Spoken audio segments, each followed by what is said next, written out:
खून की प्यास पार्ट 2। और उसके बाद वो जंगल एक बार फिर से सुमन की चीखों से गूंज उठा। लेकिन आज की रात सुमन की चीखों को सुनने वाला वहां पर कोई भी नहीं था। अगर वहां पर कोई मौजूद था तो बस हरिया, जो कि अब एक भेड़िए में बदल चुका था। सुमन के बालों को पकड़कर घसीटते हुए वो जंगल के बीचों बीच एक जगह पर ले जा रहा था। अगली सुबह गांव में। अरे भाई, पता नहीं क्या बात है, अपने गांव का हरिया किसान और उसकी पत्नी सुमन दोनों गायब हैं। दोनों का कोई अता पता नहीं। अरे कैसी बातें कर रहे हो भाई, ये कब हुआ है? अरे पूरे गांव में खबर फैली पड़ी है। कल रात को दोनों खेत की तरफ जा रहे थे, लेकिन लौटकर आए ही नहीं। तो हो सकता है अपने खेत पर होंगे।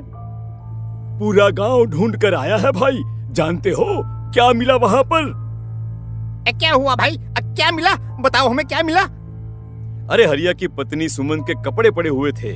शरीर का एक एक कपड़ा फटा हुआ झोपड़ी के बाहर पड़ा था, लेकिन दोनों पति पत्नी का कोई पता ठिकाना नहीं था।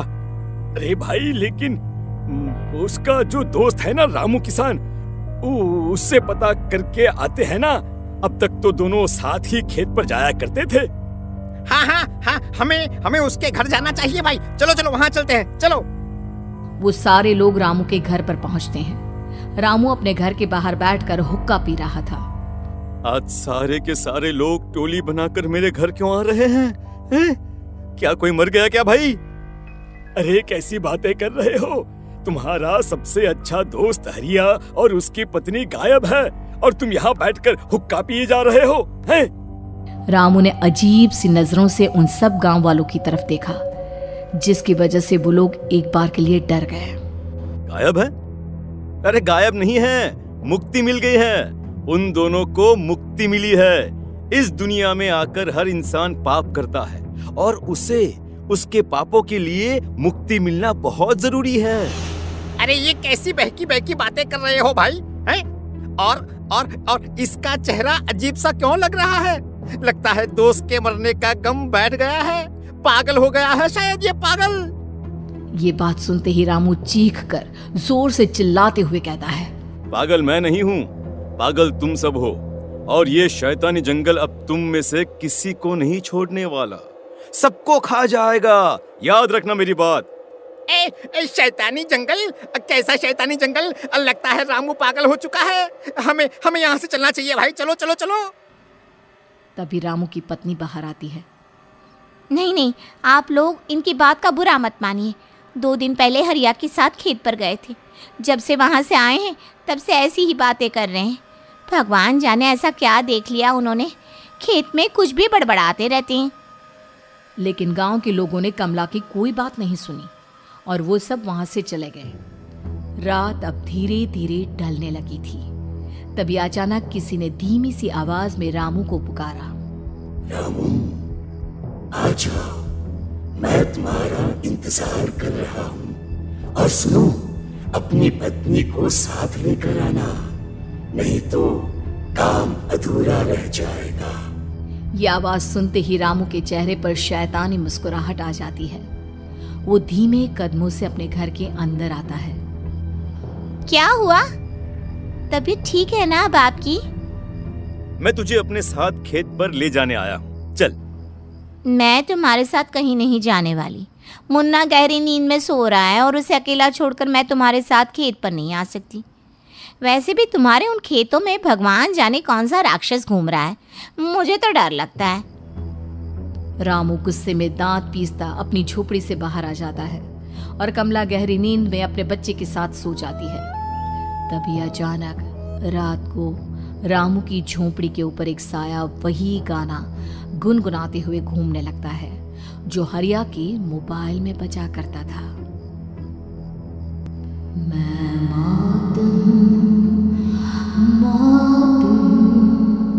मौत जो पसरी है चारों ओर, जो आएगी कहीं से भी निगल जाएगी सबको। मैं मात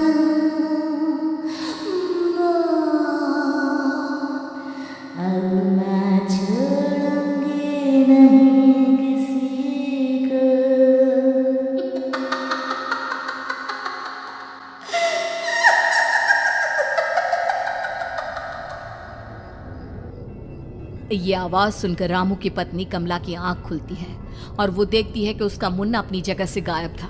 कमला चीखते हुए बाहर दौड़ कर आती है। वहां पर उसने देखा कि रामू ने अपने बच्चे को झोपड़ी के बाहर एक पेड़ से उल्टा लटकाया हुआ था और उसका बच्चा चीख चीख कर रो रहा था।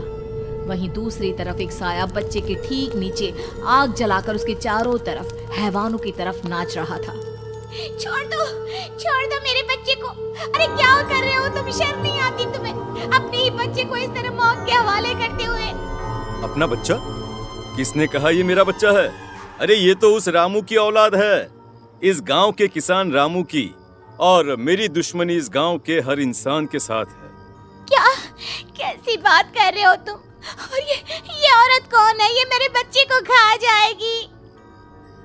तभी अचानक से उस साया ने एक बेहद खतरनाक दिखने वाली औरत का रूप ले लिया और उसकी आंखों से आग निकल रही थी। सही पहचाना तूने, मैं तेरे बच्चे को खा जाऊंगी। अगर तू अपनी इस हैवान पति रामू के साथ जंगल नहीं आई तो मैं तेरे बच्चे को खा जाऊंगी। लेकिन क्यों? आखिर क्या चाहती हो तुम मुझसे? मुझे जंगल क्यों ले जाना चाहती हो? औरत बुरी तरह से ठहाके मार मार कर जोर जोर से हंसने लगी और साथ में रामू भी। ये तो तुझे वहां चलने के बाद ही पता चलेगा ना। अगर तू नहीं आई तो थोड़ी देर में तेरा ये बच्चा आग में जलकर मर जाएगा। चल जल्दी। नहीं मेरे बच्चे को छोड़ दो। तुम जहाँ कहोगे मैं तुम्हारे साथ चलने के लिए तैयार हूँ।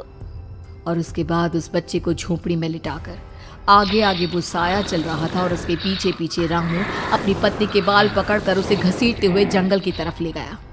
जंगल में जाने के बाद, कितनी खूबसूरत हो तुम। आज की रात बस तुम और मैं एक दूसरे के साथ रहेंगे।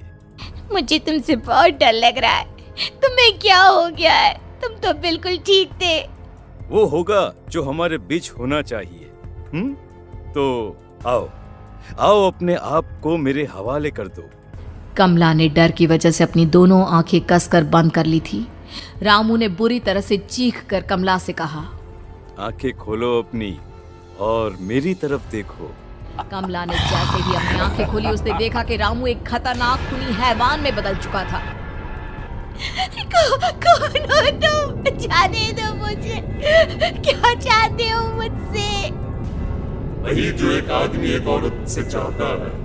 मैं तुम्हारा पति रामू नहीं, बल्कि इस जंगल का एक भेड़िया हूँ, और आज की रात तुम्हारे खून से अपनी प्यास बुझा जाऊं। और उसके बाद वो जंगल कमला की दर्दनाक चीखों से गूंज उठा।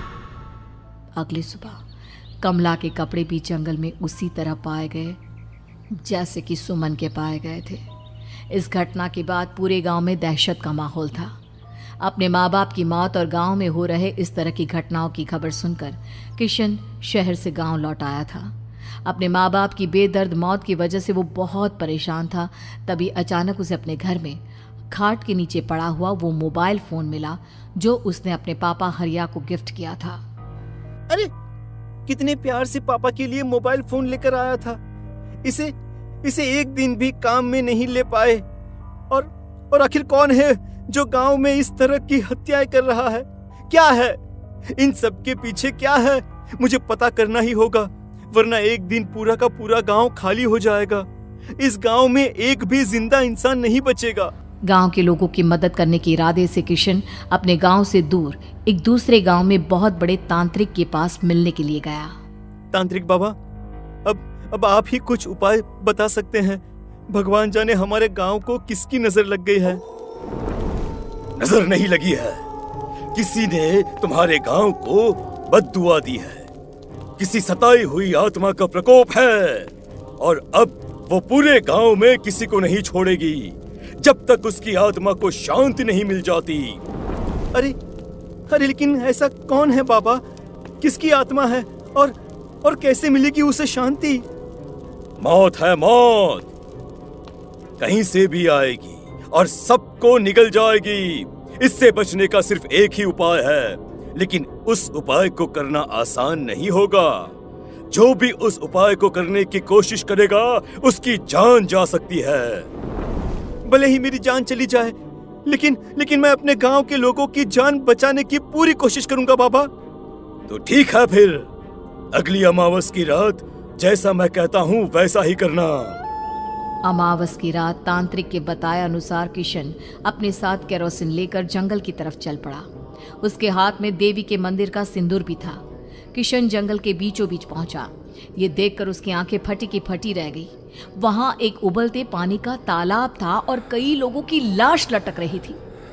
किशन की माँ बाप की लाश भी वहीं थी। माँ, बापू, क्या हो गया? ये क्या हो गया? तभी वहां पर एक औरत और आदमी आते हैं। उन्हें देखकर किशन चौंक जाता है। गोपाल काका, आपकी तो 5 साल पहले मौत हो गई थी। और निर्मला काकी, आप? मौत तो हो गई थी, लेकिन तुम ये नहीं जानते कि हमारी मौत कैसे हुई थी। क्या कहना चाहते हैं आप? कुछ नहीं, बस ये जान लो कि अब इस गांव में कोई जिंदा नहीं बचेगा। लेकिन क्यों काकी? क्योंकि 5 साल पहले इन गांव वालों ने मुझे डायन बताकर पत्थर मार मार के मार डाला। मेरी कोई गलती नहीं थी। गांव का एक बच्चा क्या लापता हुआ, सारा इल्जाम मेरी पत्नी पे डाल दिया। और जब मैंने निर्मला की जान बचाने की कोशिश की तो मुझे भी मार डाला। आपके साथ ये बहुत गलत हुआ काकी, लेकिन आप जो कर रहे हैं वो भी सही नहीं है ना? तुम यहाँ से चले जाओ वरना तुम भी नहीं बचोगे। हमारी आत्मा पिछले 5 साल से मुक्ति के लिए भटक रही है। चले जाओ यहाँ से। मौका देखकर किशन सिंदूर उन दोनों के ऊपर डाल देता है। उनका शरीर जलने लगता है और वो भयानक तरीके से चिल्लाने लगते हैं। अगले ही पल किशन उनके ऊपर केरोसिन डाल देता है और वो दोनों जल जाते हैं। किशन अपने माँ बाप और दूसरी लाशों का अंतिम संस्कार करवाता है और अपने घर लौट आता है। लेकिन वो अभी भी इस बात से अनजान है कि मोबाइल अभी भी बज रहा था।